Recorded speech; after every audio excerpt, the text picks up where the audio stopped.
The inflation rate has been between 1% and 2% for a while.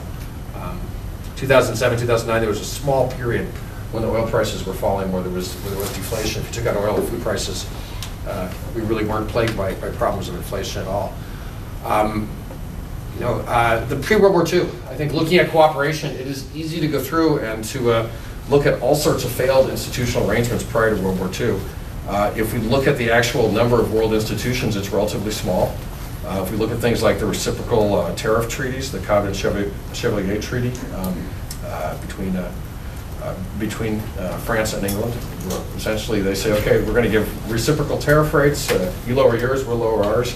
Other countries can just join in. It's really an extremely modern arrangement that's all busted apart after the 1870 Franco-Prussian War. Tariff rates rise throughout Europe in the latter part of the 19th century. If we look at immigration flows, there's an immigration backlash in the United States starting in the 1870s. Failed security arrangements in the world lead to World War I. There really is a total lack of international institutions. In the aftermath of World War I, the victors put punitive sanctions on Germany. Keynes writes the economic consequence of the peace, predicting extreme consequences because of the sanctions on Germany.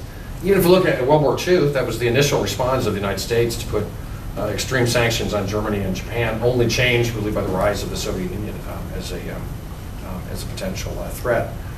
League of Nations is formed without U.S. membership, without the participation of the dominant rising power in the world.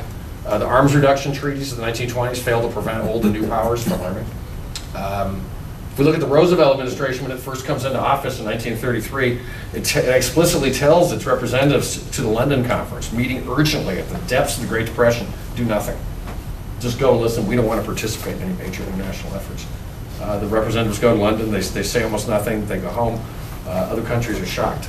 If we really look at the level of international cooperation at many levels in the pre-World War II period, there's all sorts of, today we would look back and I think in general, it's not a pretty picture.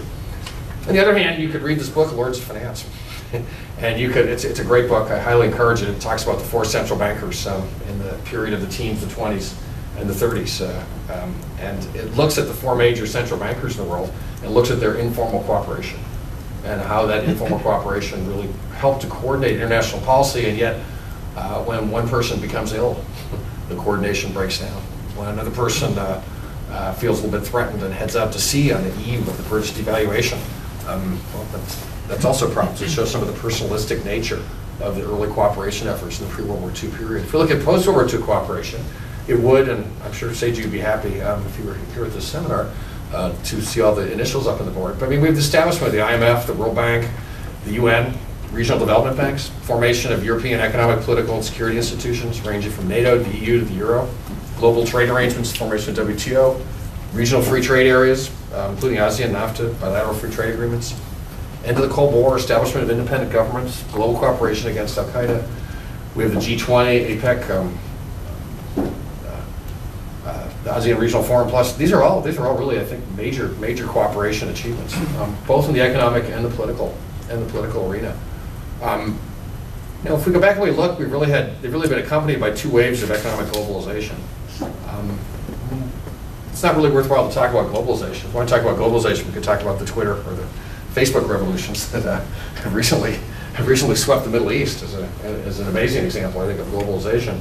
If we're going to look at economic globalization, I often try to confine it to product trade, financial markets, and capital flows and labor markets.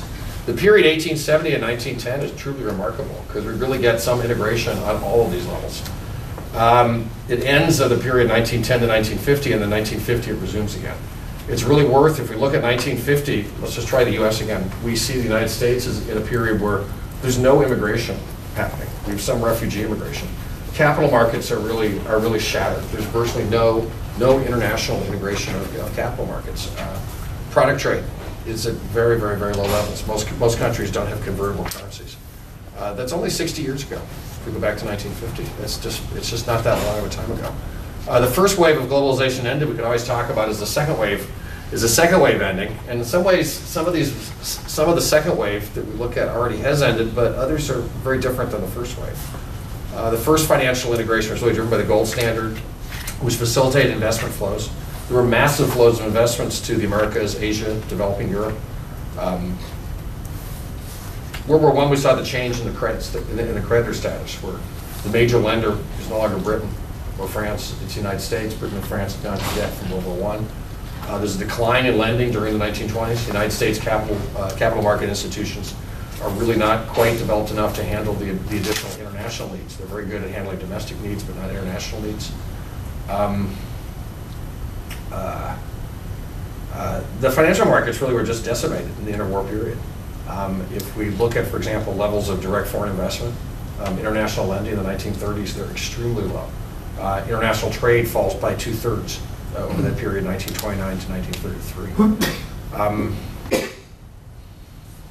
If we look at this period, 1955 to 2008, it's really a period where we saw increased financial integration again, and yet there's many countries. Try the United States in the late 1960s. There's extensive capital market controls in the United States. There's extensive controls on capital flows in Japan and Europe. There are lots of interest rate controls. But if we look at this period, there's a decline in long-term interest rates. This is facilitating international flows and increased political stability. The product market integration is well known. I'm going to skip over that.